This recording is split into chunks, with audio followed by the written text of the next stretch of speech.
Esse mês, como nós já falamos desde o início desse culto, é um mês em que nós iremos celebrar a Páscoa de Cristo Jesus. E não há como celebrar essa Páscoa sem lembrarmos da cruz, o ápice da obra que o Senhor realizou em favor de cada um de nós, em nosso lugar. Talvez se o pastor Roni morresse aqui nessa noite hoje, alguns sentiriam saudade, chorariam, lamentariam, mas a Páscoa de Cristo, que aponta para uma morte muito especial, ela tem um alcance muito maior do que qualquer outra morte jamais teve. Estou falando da morte de Cristo Jesus, que alcançou toda a humanidade passada, alcança toda a humanidade presente e alcançará toda a humanidade futura. E além de alcançar toda a raça humana, ao longo de toda a história da humanidade, alcança o cosmos, a natureza, todo o planeta e o universo. Por isso nós iremos olhar junto nesse mês de abril para uma morte que não era uma morte qualquer, é uma morte que gera vida. E eu quero convidar você na noite de hoje a abrir comigo a sua Bíblia no Evangelho de Mateus, capítulo 27, e nós iremos nos ater aos versos 45 ao verso 54, e nesses 10 versículos em que nós iremos nos ater na noite de hoje, nós iremos observar esse binômio presente no Evangelho, apresentado pelo sofrimento da cruz de Cristo e os benefícios que ele nos oferece. Então eu quero convidar você a abrir comigo a sua Bíblia no Evangelho de Mateus, capítulo 27. Nós iremos olhar juntos para os versos 45 ao 54, olhando para essas duas grandes verdades presentes nessa pequena passagem, nesse pequeno texto, onde a morte irá gerar vida. Vida eterna, reconciliação com o Pai e certeza de uma existência totalmente ao lado de Deus, para a qual nós fomos criados. Então, diz assim na minha versão, a partir do verso 45. E houve trevas sobre toda a terra, desde a hora sexta até a hora nona. Isso aqui equivaleria mais ou menos do meio-dia daquela sexta-feira às 15 horas, tá bom? No nosso calendário. Por volta da hora nona, Jesus bradou em alta voz: Eli, Eli, lama sabactani. Isto é, Deus meu, por que me desamparaste? Alguns dos que estavam ali, ouvindo isso, diziam: ele chama por Elias. Certamente por causa da expressão Eli, Eli, que não tem a ver com Elias, mas há um vocativo direcionado ao Pai. E logo um deles correu, pegou uma esponja, ensopou-a em um vinagre e, pondo-a numa haste, deu-lhe de beber. Os outros, porém, disseram: deixa, vejamos se Elias de fato vem salvá-lo. E Jesus, bradando de novo em alta voz, entregou o seu espírito. E eis que o véu do santuário se rasgou em dois, de alto a baixo. A terra tremeu e as rochas se partiram. Os sepulcros se abriram e muitos corpos de santos que haviam morrido foram ressuscitados. E saindo dos sepulcros depois da ressurreição de Jesus, entraram na cidade santa e apareceram a muitos. O centurião e os que com ele vigiavam Jesus, vendo o terremoto e as coisas que aconteciam, ficaram aterrorizados e disseram: é verdade, este era o Filho de Deus. É verdade, este era o Filho de Deus. Vamos orar? Senhor, nós queremos te louvar, porque no seu plano de redenção o Senhor humilha a sabedoria humana, apresentando um caminho que aos olhos dos homens possivelmente é encarado como ridículo, é encarado com desprezo. Afinal de contas, onde na sabedoria humana há espaço para o Deus verdadeiro, o Criador dos céus e da terra, adentrar a história da humanidade e morrer numa cruz pela sua criatura? Isso, Senhor, é loucura para o homem que não conhece a Ti. Isso, Senhor, é insensatez aos olhos da erudição humana. Mas nós te louvamos, porque aprouve ao Senhor escolher as coisas loucas desse mundo para envergonhar aquilo que aos olhos humanos é sábio. E nós te louvamos porque a morte do Teu Filho amado, ela gera vida. E ela continua gerando vida entre nós na noite de hoje. E a nossa oração é que mais uma vez, ao expormos a Tua palavra, a vida se faça presente no coração daqueles que ainda não possuem. E essa vida seja fortalecida no coração daqueles que já a possuem. Senhor, por favor, tem misericórdia de mim e de cada um dos meus irmãos, e fala nesse instante conosco. Nós te suplicamos em Cristo Jesus. Amém. A perseguição, a vergonha, a humilhação em relação a Cristo Jesus, ela não se deu única e exclusivamente no seu momento final de vida. Nós sabemos que desde a manjedoura o Senhor Jesus é objeto de perseguição. E desde a manjedoura, desde ainda muito infante, ele foi objeto de ódio de Herodes e de tantos outros líderes em Israel. Tantas grandes facções religiosas que o desprezaram e o insultaram. E eu queria chamar a sua atenção para aquilo que o Senhor Jesus teve que experimentar voluntariamente, porque ele não era necessário que ele experimentasse o que o Evangelho de Mateus nos descreveu. Se você olhar desde o início do capítulo 27, você vai ver que guardas romanos cravam em sua cabeça uma coroa de espinho. Guardas romanos o despem, o deixa nu e o veste com uma túnica real, zombando dele como sendo o rei dos judeus. Dão em sua mão uma espécie de um caniço, uma vara, simbolicamente representando um cedro de um rei, e se curvam diante de Cristo, zombando da sua autoridade. Um pouco mais adiante, nós vamos ver esses mesmos guardas açoitando, cuspindo no rosto de Cristo, surrando o Senhor Jesus. Isso é o que nós conhecemos hoje pela expressão paixão de Cristo.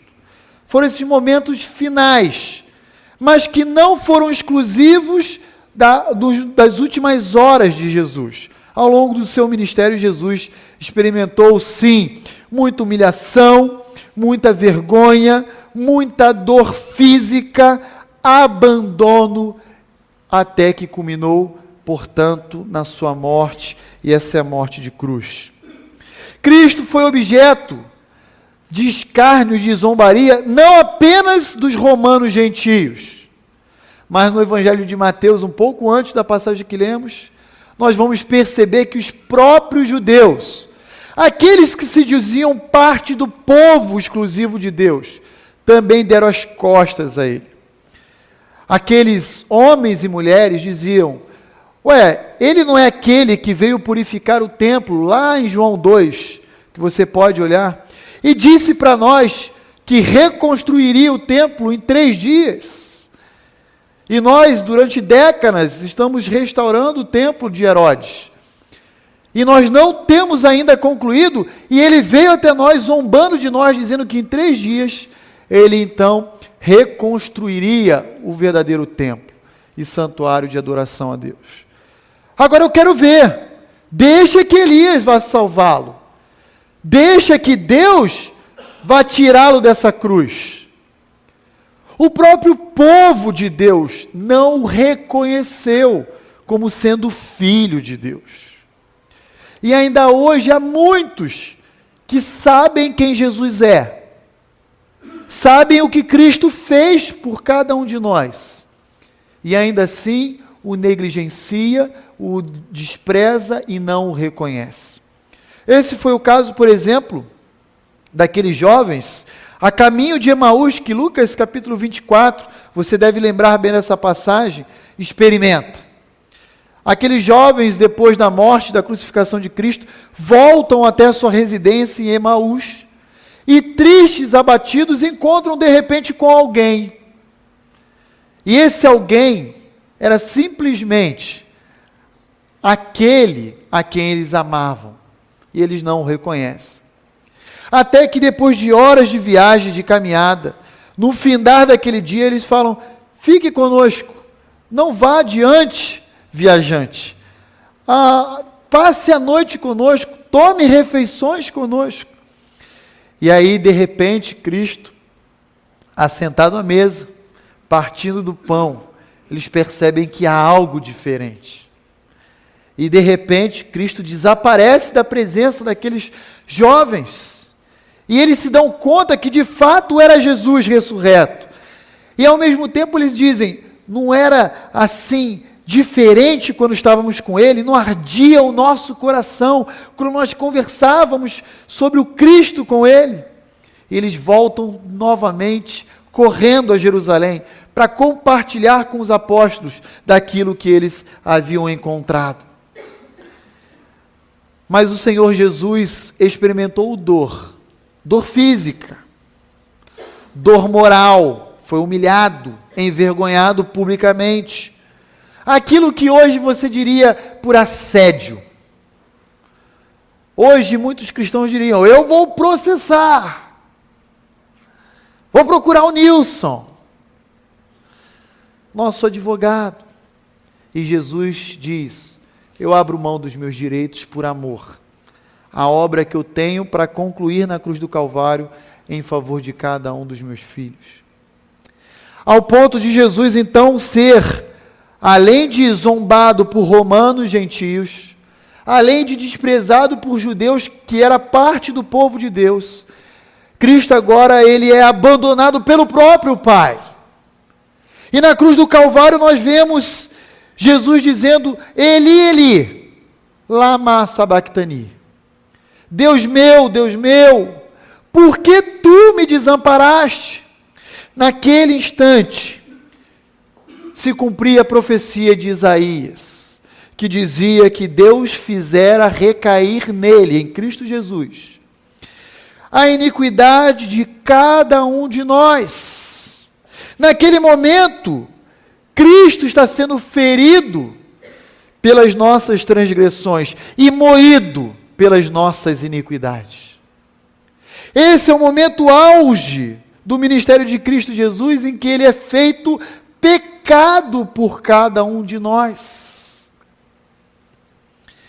Esse é um momento de trevas e de escuridão para o Senhor Jesus. Não estou falando apenas de sofrimento físico. Nós jamais, como acabamos de cantar aqui em uma das outras canções, iremos conseguir descrever o peso de suportar na cruz do Calvário o pecado de toda a raça humana. Nós jamais conseguiremos esgotar as aflições e as angústias que se apoderaram de Cristo Jesus na cruz do Calvário. Tudo isso porque Ele graciosamente decidiu nos substituir na cruz do Calvário. Esse lamento demonstra para cada um de nós a gravidade que o pecado humano possui quando cometido contra um Deus que é santo. O Senhor Jesus, ele não somente experimentou a aflição e a dor física, mas a pior de todas, as angústias do inferno. As trevas caíram sobre ele. E ele experimentou aquilo que nós cantamos em algumas canções, a nossa morte, para que nós possamos viver a sua vida. Essa é uma morte que gera vida. Essa é a morte que marcou a história. E o que deve chamar a nossa atenção, ainda previsto no texto que acabamos de ler, especialmente no verso 50, é que os homens pensaram que mataram a Cristo. Os romanos, os judeus, saíram daquele ambiente achando: nós conseguimos concluir o nosso objetivo. Mas mal sabiam eles, como diz o verso 50, que Cristo entregou o seu Espírito. Homem algum era capaz de cercear a vida do Filho de Deus. Mas como diz João 10, versos 15 a 17, ele tinha poder de entregar e reassumir a sua própria vida. E ele o fez por amor a cada um de nós. Ele experimentou uma morte, para que a partir da sua morte, nós pudéssemos experimentar a sua vida. A grande ironia em tudo isso é que repentinamente aparece um indivíduo chamado Simão, um sirineu, provavelmente um gentio, que o ajuda a carregar parte da sua cruz, provavelmente a haste vertical da cruz, porque era costume dos romanos que os crucificados levassem pelo menos o patíbulo, que era aquela haste horizontal. Cristo já estava enfraquecido depois de toda a surra que ele havia tomado. Cristo já estava uma madrugada inteira acordada, sofrendo um julgamento injusto por parte dos judeus. Cristo mal tinha se alimentado, estava fraco. Por isso, Simão foi obrigado, provavelmente por aquela guarda romana, a ajudar Cristo a carregar aquela cruz até o Gólgota, ou até o Monte da Caveira. Mas todo aquele sofrimento apontava para os benefícios que ele gostaria de nos oferecer. Benefícios que ele nos oferta graciosamente. E eu queria chamar a sua atenção agora para esses benefícios que o Evangelho de Mateus nos apresenta. Você vai perceber que já o início dessa narrativa descreve que mesmo em meio a trevas e densas nuvens, mesmo em meio à escuridão, o véu do templo se rasga de baixo a cima, de cima a baixo. E se você for olhar o livro de Êxodo, aquele véu, que era uma espécie de uma cortina, ele fazia separação entre um ambiente exclusivo do sumo sacerdote para um ambiente de adoração comunitária. Quando esse véu se rasga, ele diz em outras palavras: agora toda a lei, ou pelo menos todo o aspecto cerimonial da lei, está suprido, foi atendido e consumado. Agora cada um de nós podemos ir ao Pai diretamente, sem a necessidade de mediadores ou de sumos sacerdotes entre nós e Deus. Aliás, essa é a primeira das cláusulas das 95 teses apresentadas por Martinho Lutero lá na Catedral Alemã. Todo cristão, ele é um sacerdote universal. Em outras palavras, a minha oração e a sua têm o mesmo valor diante de Deus. Eu não preciso da oração do pastor Roni, ou da oração do pastor Levi, do pastor Rinaldo, do pastor... Eu posso ir direto a Deus.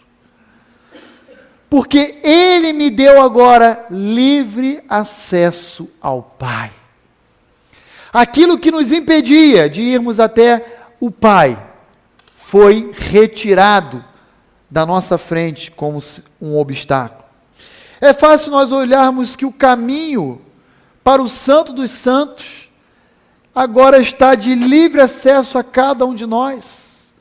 Deixe a sua Bíblia aí marcada em Mateus 27 e abra comigo rapidamente em Hebreus, capítulo 4, verso 16. O último versículo do capítulo 4 da carta aos Hebreus. Aliás, esse é um convite que o autor da carta nos oferece e que só continua afirmando a realidade do sacerdócio universal do crente. Diz, portanto, assim: portanto, aproximemo-nos com confiança do trono da graça, para que recebamos misericórdia e encontremos graça, a fim de sermos socorridos no momento oportuno. Se eu e você estivermos maus, enfraquecidos, nós podemos recorrer a esse trono de graça, para obtermos nele graça. Graça que nos ajuda a ir vem ao nosso encontro em tempos oportunos, como auxílio, como socorro.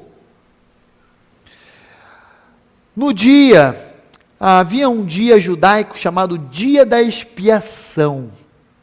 Uma vez por ano, todos os judeus vinham de toda a parte do império a Jerusalém apresentar a Deus a sua oferta pela expiação dos seus pecados. Sabe qual é o dia da expiação para a igreja de Cristo Jesus? Chama-se Páscoa. Porque nesse dia, o Cordeiro foi morto. E a partir da morte, que gera vida, nós não precisamos mais sacrificar qualquer animal por expiação aos nossos pecados. Não precisamos mais observar os aspectos cerimoniais da lei como os judeus até então observavam. Porque de uma vez por toda, o Cordeiro imaculado morreu na cruz do Calvário em favor de cada um de nós. Mas o texto continua dizendo no versículo 51, que essa morte não alcança apenas a humanidade, ela alcança todo o cosmos. Nós podemos perceber que durante aquele período de pelo menos 3 horas, da hora sexta à hora nona, ou de meio-dia às 15 horas da tarde, houve trevas, escuridão, densas nuvens, houve um temor de terras, ou seja, um terremoto, rochas se fenderam ou partiram, e túmulos se abriram. A morte de Cristo Jesus, ou pelo menos a extensão da sua obra, alcança todo o universo. Aliás, Romanos, Paulo nos ensina isso no capítulo 8, diz que a criação aguarda ansiosamente o dia da consumação final, onde não mais haverá a presença do pecado humano. Porque, enfim, a obra de Cristo Jesus será plenamente consumada no cosmos, no universo, na natureza. E aí nós vamos perceber ainda no verso 52, que esses túmulos que são abertos, não casualmente, não acidentalmente, eles pré-anunciam algo que aguarda a todos os santos. Percebam que o texto faz questão de dizer que os corpos mortos dos santos, daqueles crentes que aguardavam na promessa de Deus, ressuscitaram. Meio que pré-anunciando como um sinal profético e apontando para algo que aguarda cada um de nós. Portanto, a morte foi vencida, e louvado seja Deus por isso. A morte de Cristo Jesus gerou vida. Mortos santos ressuscitaram. E essa não foi a única vez que isso aconteceu. Você há de lembrar comigo em João capítulo 11, que Jesus ressuscita quem? Lázaro. E aí Jesus diz para Maria e Marta: eu sou a ressurreição e a vida. Aqueles que creem em mim, ainda que estejam mortos, viverão. Essa é a bendita esperança que nos aguarda. A esperança essa que não tem absolutamente nada a ver com expectativa ou sentimento, mas uma certeza clara, definitiva, de que a morte foi vencida por Cristo Jesus. E aí então, no verso 54, nós podemos observar que um centurião romano, ao ver todos os fenômenos acontecendo ao mesmo tempo, ele é influenciado por aquilo, e ele diz: verdadeiramente este é o Filho de Deus. A pergunta que eu quero fazer a mim e a você na noite de hoje é: diante de todas as verdades que você está sendo exposto na noite de hoje, você é capaz de dizer verdadeiramente este é o Filho de Deus em sua vida? E se você é capaz de dizer isso, você já convidou Ele para ser o Salvador da sua vida? Porque a Bíblia é clara em dizer que todos nós somos pecadores, não há um justo sequer. E porque somos pecadores, precisamos de um Salvador, e só há um mediador entre Deus e os homens: Cristo Jesus, o homem, o legítimo e autêntico homem. Essa é a morte que quer nessa noite lhe gerar vida. Talvez você conheça Cristo de ouvir falar. Jó também foi assim. Mas eu gostaria que na noite de hoje você pudesse dizer que os seus olhos, assim como o de Jó, agora o veem. Quais são as implicações, portanto, dessa morte gloriosa? Essa morte que, diferente de qualquer uma morte que possamos experimentar, que tem um alcance limitado e restrito, que é incapaz de gerar vida, que é incapaz de alcançar a natureza, mas a morte de Cristo tem poder para tudo isso. Quais são as implicações dessa morte para mim e para você? Em primeiro lugar, eu queria dizer que a morte que Cristo experimentou na cruz do Calvário, ela tem um preço mais alto do que qualquer pecado que eu e você possamos ter cometido ao longo da vida. Paulo fala aos Romanos que onde abundou o pecado, superabundou a graça de Deus em Cristo Jesus. Portanto, não há pecado algum que qualquer um de nós possamos cometer diante de Deus, que Cristo Jesus não tenha vencido e pago.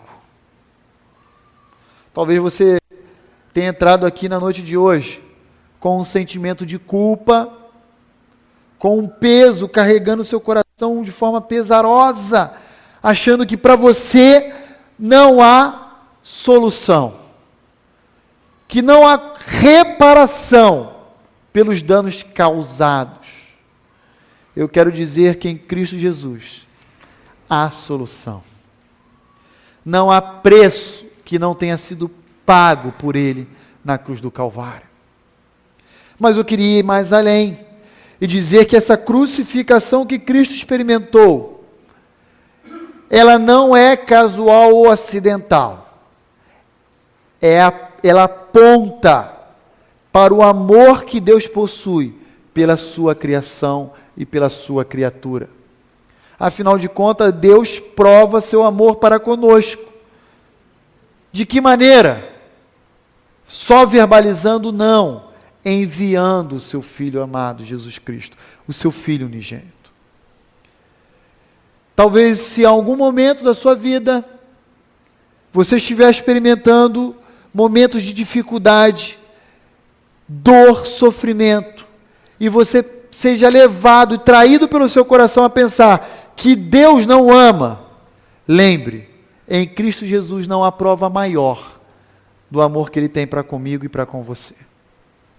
Por último, e não menos significativo, o sofrimento de Cristo ultrapassa qualquer dor, decepção, frustração, sofrimento que você possa experimentar. Quando você estiver sofrendo, olhe para a cruz do Calvário e coloque-se diante da cruz de Cristo, pedindo força e graça para vencer e superar os desafios que você tem pela frente. Porque foi dessa maneira que o nosso Salvador encarou a cruz do Calvário. Quero convidar você a inclinar a sua cabeça nesse momento. Nós vamos orar. Eu quero desafiar você a reconhecer, como aquele centurião reconheceu, que verdadeiramente este é o Filho de Deus. Naquela tarde, Cristo se tornou o Filho de Deus para aquele centurião. Mas na noite de hoje, Ele quer se tornar o Filho de Deus para você. E o meu desafio a você nessa noite não é assumir qualquer compromisso com o pastor Roni ou com a Igreja Batista Vida Nova. O meu desafio, o meu desejo é que Cristo seja o Filho de Deus para você, seja o seu Salvador pessoal.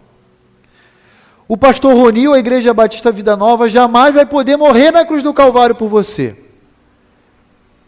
Qualquer um de nós jamais poderemos oferecer vida eterna a você. Mas Cristo lhe oferece na noite de hoje. Se você entendeu essa mensagem, a minha oração é que você se renda a essa cruz de Cristo. Que você não lute com ela. Que você encare ela da perspectiva da oferta de salvação que Deus em Cristo Jesus lhe oferece nessa noite. Se você ainda não recebeu a Cristo, eu gostaria de orar por você nessa noite. E se você entendeu essa mensagem, enquanto toda a igreja está de cabeça baixa orando, eu gostaria de identificar e orar por você. Eu gostaria que você levantasse uma das suas mãos, para que eu possa olhar, saber e orar por você. Eu espero em Deus que todos nós já tenhamos olhado para a cruz do Calvário e tenhamos confessado Cristo como aquele centurião.